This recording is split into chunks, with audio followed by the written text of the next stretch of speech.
स्वागत है आपका। इंडिया टीवी देख रहे हैं आप। आपके साथ मैं हूं प्राची पाराशर। तो आज प्रहार करेंगे उस सियासत पर जिसकी वजह से संसद ठप पड़ा हुआ है। संसद में आज भी वही तस्वीर देखने को मिली जो पिछले 3 दिन से देखने को मिल रही थी। चौथे दिन भी शोर शराबा और मोदी विरोध के नाम पर नारेबाजी। ऐसे में सवाल यही है कि क्या सिर्फ मोदी विरोध के लिए मणिपुर को मोहरा बनाया जा रहा है?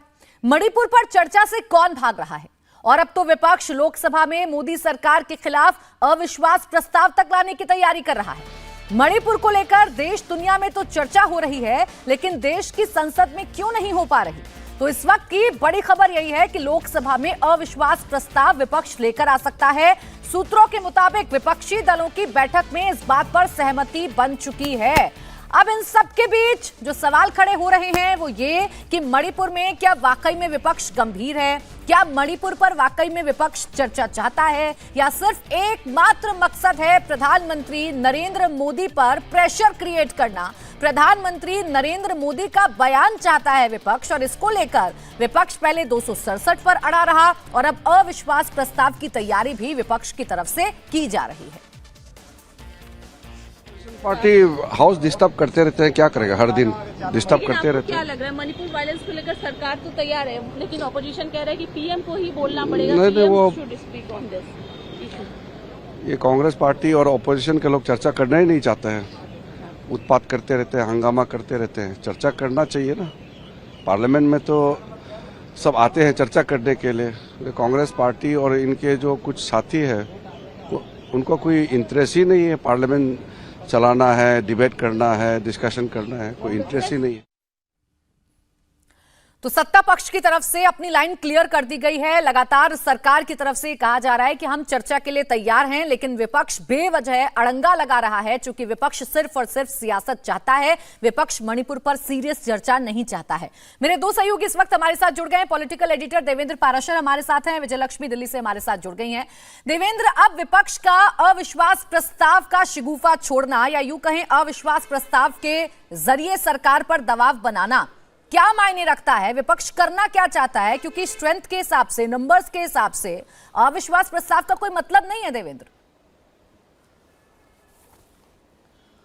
बिल्कुल प्राची, और जिस टर्म का आपने इस्तेमाल किया शिगुफा, ये उससे बहुत ज़्यादा कुछ हासिल हो पाएगा विपक्ष को, इससे ऐसा लगता नहीं है। उसकी बड़ी वजह ये है, जैसे कि नंबर्स के बारे में तो आपने ऑलरेडी बताया, और एक हाइपोथेटिकल सिचुएशन ले लीजिए कि क्या अभी सरकार को, केंद्र की सरकार को गिराना और आगे जिन राज्यों के साथ विधानसभा चुनाव होने हैं उनके साथ लोकसभा का चुनाव कराना है, क्या ये विपक्ष की स्ट्रेटजी को सूट करता है? क्या ये विपक्ष चाहेगा कि मध्य प्रदेश और छत्तीसगढ़ के विधानसभा के चुनाव हो या राजस्थान के चुनाव तभी हो जब लोकसभा का भी चुनाव हो? सभी जानते हैं कि नरेंद्र मोदी का जो फैक्टर होता है, उनकी जब वेव चलती है तो वहाँ पे फिर राज्यों के विधानसभा चुनाव भी प्रभावित हो जाते हैं। तो वैसे कंडीशन में पॉलिटिकली ये शिगुफा से ज़्यादा कुछ ठोस दे पाए विपक्ष को, ऐसा लगता नहीं। और ऐसे में दूसरी चीज़ की, जैसा सरकार बार बार इस बात को कह रही है कि आप चर्चा करें, जब आप अविश्वास प्रस्ताव लाएंगे तो ऑलरेडी चर्चा होगी। तो ऐसे में फिर मणिपुर के मसले पे चर्चा नहीं करना, या सिर्फ इस बात के लिए रिजिडिटी दिखाना कि प्रधानमंत्री ही आगे सदन में बयान दें, जबकि गृहमंत्री बार बार इस बात को कह रहे हैं कि बतौर गृहमंत्री वो जवाब देंगे। तो ऐसे में विपक्ष की कोई बहुत ठोस रणनीति हो अविश्वास प्रस्ताव के मार्फत, वो समझ में नहीं आ रहा है। हाँ, इतना ज़रूर है कि एक सनसनी पैदा करने की कोशिश होगी, एक शिगुफा छोड़ने की कोशिश है जिसके मार्फत सनसनी हो, लेकिन कोई ठोस धरातल पे कोई पॉलिटिकल डिविडेंड दे पाए विपक्ष को, ऐसा नजर नहीं आता।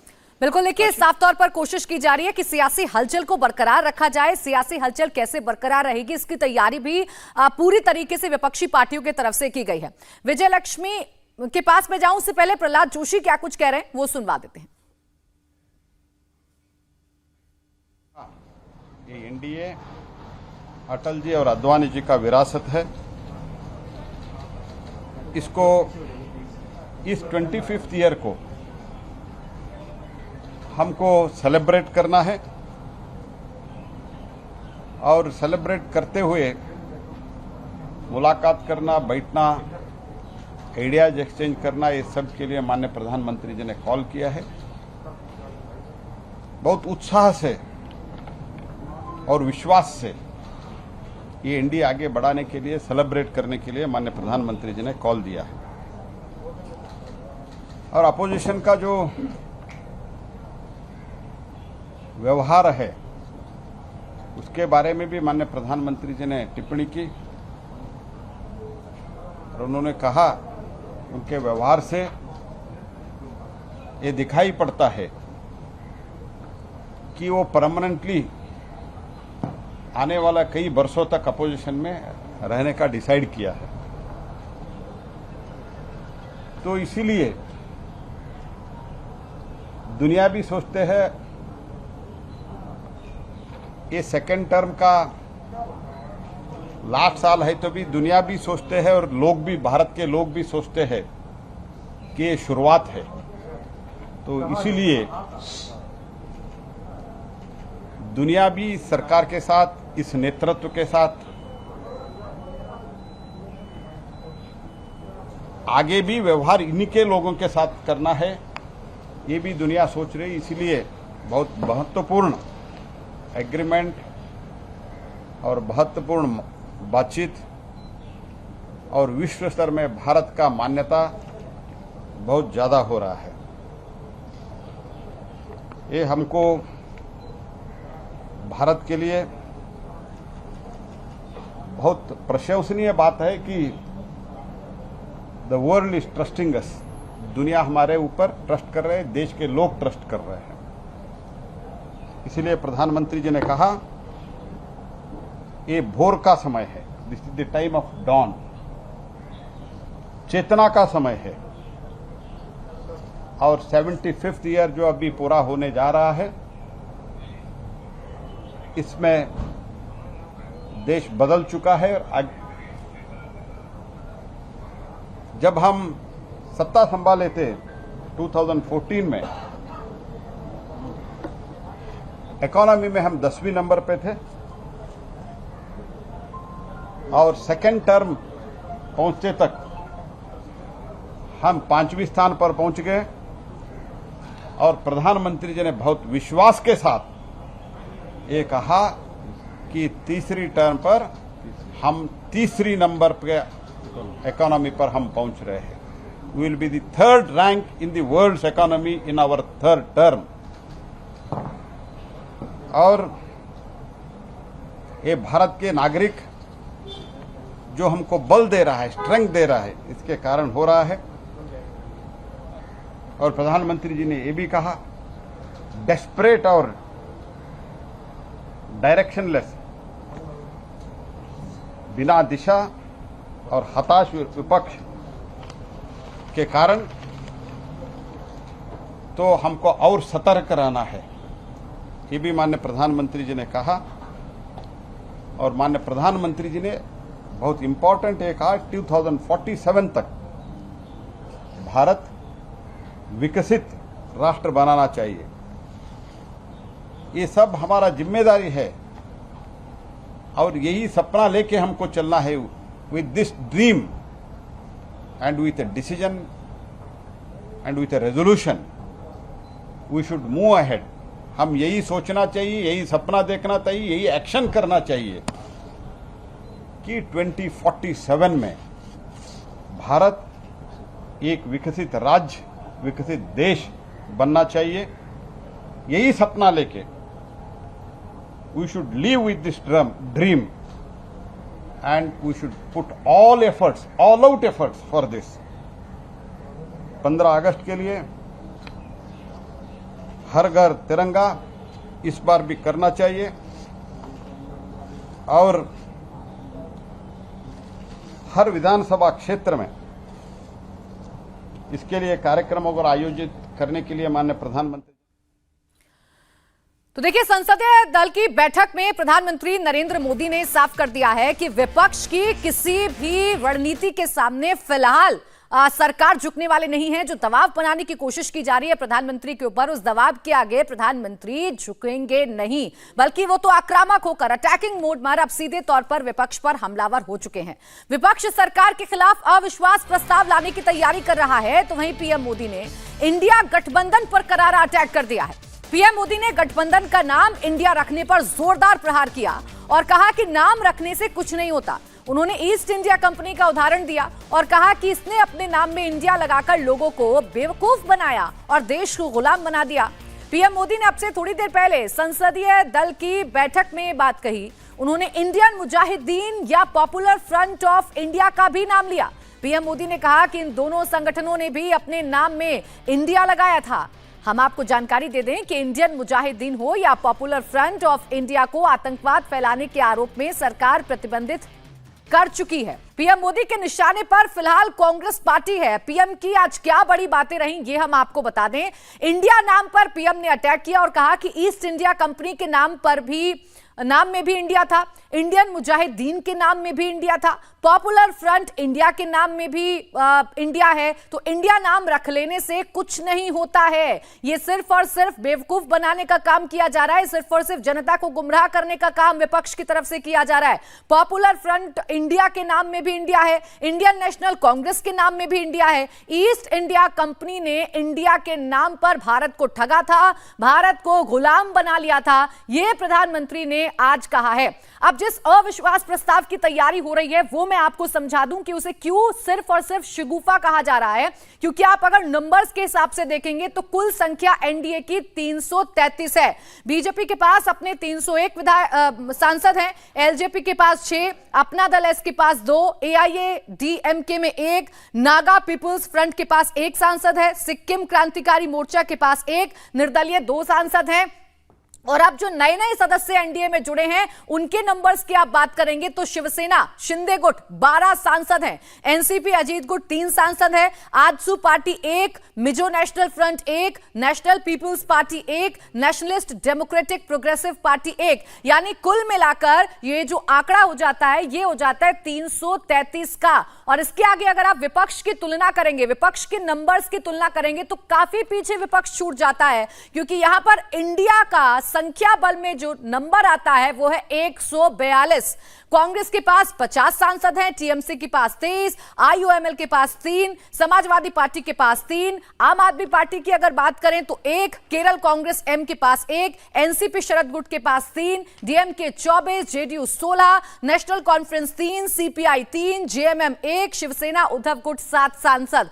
कुल मिलाकर 142 सांसद सिर्फ और सिर्फ विपक्ष के पास हो जाते हैं। जबकि आप एनडीए की बात करेंगे तो एनडीए कहीं ज्यादा स्ट्रांग और मजबूत नजर आ रहा है। एनडीए की जो संख्या है वो 333 है। ऐसे में अविश्वास प्रस्ताव लाकर विपक्ष को कुछ हासिल होगा, नंबर्स के लिहाज से तो कुछ ऐसा लग नहीं रहा है।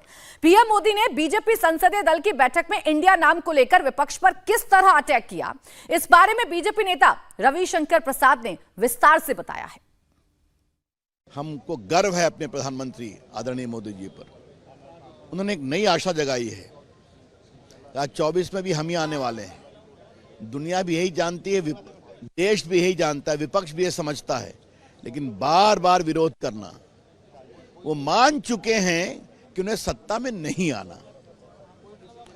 और उन्होंने एक बहुत बड़ी टिप्पणी की कि इंडियन नेशनल कांग्रेस एक अंग्रेज ने बनाया था। तो आपने रविशंकर प्रसाद को सुना, पीएम ने जो बोला बैठक के अंदर, अब वही लाइन पूरी पार्टी की तरफ से दोहराई जा रही है। बीजेपी सांसद निशिकांत दुबे ने भी इंडिया नाम को लेकर विपक्ष पर अटैक किया है और बताया है कि इंडिया नाम रख लेने से इंडिया हो नहीं जाता है, भारत हो नहीं जाता है।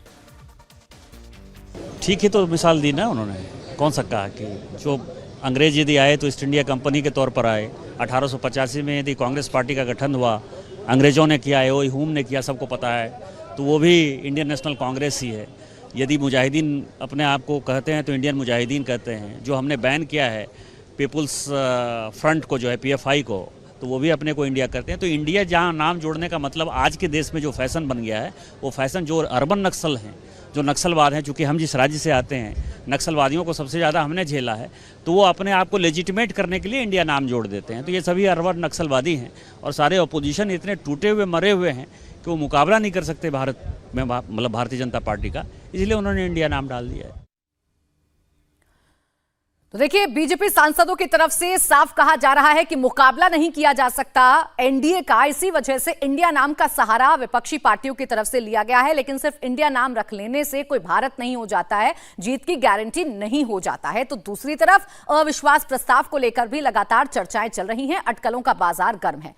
विजय लक्ष्मी, अब आगे क्या करने जा रहा है जो विपक्ष है? अभी तक 267 पर अड़ा हुआ था, 267 की मांग पर चर्चा कराना चाहता था, अब अविश्वास प्रस्ताव की चर्चा हो रही है। आखिर विपक्ष मणिपुर पर चाहता क्या है? आगे सियासत को क्या टर्न विपक्ष देना चाहता है इस शिगुफे के साथ? देखिए प्राची, जो 267 की मांग थी, रूल 267, वो राज्यसभा में 267 की मांग विपक्ष द्वारा की जा रही थी, क्योंकि 267 में नियम होता है कि पूरी चर्चा के बाद जो है वोटिंग का प्रावधान होता है, डिवीजन जो है वो विपक्ष मांग सकता है, रेजोल्यूशन पास होता है। ऐसे में विपक्ष के पास एक पूरी अपॉर्चुनिटी होती है कि वो सरकार को एम्बैरस कर सके। उसके पास अगर अंक गणित का समर्थन है, ऐसा राज्यसभा में होने की संभावना थी, लेकिन जहां तक बात है लोकसभा की, तो अंक गणित जो है वो बिल्कुल भी विपक्ष के साथ नहीं खड़ा है। लेकिन फिर भी विपक्ष को लगता है कि सरकार को एम्बैरस करने का इससे बड़ा कोई हथियार उनके पास नहीं है। और अगर पार्लियामेंट्री प्रोसीडिंग्स की बात की जाए तो नो कॉन्फिडेंस मोशन से बड़ा कोई भी टूल विपक्ष के हाथ में नहीं है किसी सरकार के खिलाफ अपनी बात रखने का। बहरहाल नंबर्स के गेम में जरूर ये मोशन जो है लगता नहीं है टिकेगा, लेकिन फिर भी विपक्ष को लगता है कि एक परसेप्शन क्रिएट करने में या सरकार को एम्बैरस करने में वो जरूर कामयाब होंगे इस नो कॉन्फिडेंस मोशन के जरिए। और अगर पीछे भी देखें प्राची, तो 3 नो कॉन्फिडेंस मोशन हुए जिसमें सरकारें गिरी, लेकिन वो सब सरकारें जो है वो कोएलिशन गवर्नमेंट थी। एब्सोल्यूट मेजॉरिटी वाली सरकारों को कभी भी नो कॉन्फिडेंस मोशन से हमेशा वो निकल गई हैं। इंदिरा गांधी बिल्कुल, देखिए विजय लक्ष्मी, इसीलिए कहा जा रहा है कि ये सिर्फ और सिर्फ विपक्ष अपनी राजनीति को साधने की कोशिश कर रहा है, क्योंकि नंबर्स के लिहाज से तो ऐसा नहीं लगता है कि अविश्वास प्रस्ताव लाकर विपक्ष को कुछ हासिल हो जाएगा। लेकिन देवेंद्र, जैसा विजय लक्ष्मी कह रही हैं, क्या कोई परसेप्शन क्रिएट करने में, बिल्ड करने में विपक्ष कामयाब हो पाएगा? प्रधानमंत्री नरेंद्र मोदी तो साफ लाइन दे रहे हैं, आक्रामक हैं, अटैकिंग मोड में हैं, लेकिन विपक्ष उनके खिलाफ, उनकी सरकार के खिलाफ ये लेकर आने जा रहा है अविश्वास प्रस्ताव। तो कोई परसेप्शन बन पाएगा? अपराची, ये समझना वाकई बहुत मुश्किल है कि ऐसा प्रस्ताव लाके जिसमें नंबर्स में आप कोसों दूर हैं और हारेंगे ही हारेंगे, हार के कौन सा परसेप्शन क्रिएट कर देंगे वो समझ में नहीं आएगा। वो विपक्ष की रणनीति, विपक्ष जो लेता है वो ज़्यादा बेहतर तरीके से बता पाएंगे कि ऐसा प्रस्ताव सदन में लेकर आना जिसमें आपकी हार हो रही हो, और हारने के बाद आप कौन सा परसेप्शन क्रिएट करेंगे। दूसरी चीज़ की एक मौका होता है कि ऐसे प्रस्ताव के मार्फत आप चर्चा करते हैं और चर्चा का मौका मिलता है, फिर उसमें वार प्रतिवार का एक अवसर हासिल होता है कि कैसे आप सरकार की धज्जियां उड़ाएं विपक्षी नेता के तौर पे, या सरकार के पास वो ऑप्शन होता है कि अपने कामकाज के वो गुणगान करें। तो जब अगर चर्चा होनी ही है तो फिर जो पहला जो ज़्यादा बर्निंग टॉपिक था मणिपुर का, इस पर आखिर क्यों नहीं हो पा रहा है? और इसमें भी लोकसभा की अगर बात करें तो लोकसभा में तो नियम 193 के तहत ही चर्चा का नोटिस दिया गया था, उस पर चर्चा हो सकती है, सत्ता पक्ष उसके लिए तैयार है। विपक्ष ने उसी नियम के तहत जब नोटिस दिया है, स्पीकर अभी भी 12 बजे उन्होंने एक बैठक बुलाई थी सभी नेताओं की, वो बैठक कर ही रहे हैं ये समझाने के लिए कि कम से कम लोकसभा में तो चर्चा हो। तो ऐसे समय में जब आप अविश्वास प्रस्ताव के मार्फत चर्चा करने को तैयार हो जाएंगे तो फिर इसमें उसके पहले ये चर्चा क्यों नहीं? कुल मिलाकर ऐसा लगता है कि एक सनसनी क्रिएट करने की ज्यादा कोशिश है, और ये समझा भी जा सकता है कि अगले साल जब लोकसभा चुनाव होने हैं। बिल्कुल देवेंद्र, देखिए 2024 के लिहाज से मणिपुर एक वो मुद्दा हो सकता है जिसे विपक्ष कैच करना चाहता है और इस बहाने सरकार को एम्बैरस करने की कोशिश की जा सकती है। लेकिन फिलहाल अभी तक के जो कदम उठाए गए हैं उससे ऐसा लग नहीं रहा है कि किसी भी तरीके का कोई प्रेशर सरकार पर या सीधा प्रधानमंत्री पर क्रिएट विपक्ष कर पाएगा। इंडिया टीवी हर वक्त हर जगह डाउनलोड करने के लिए सर्च करें India TV news Google play store या ऐप स्टोर पर।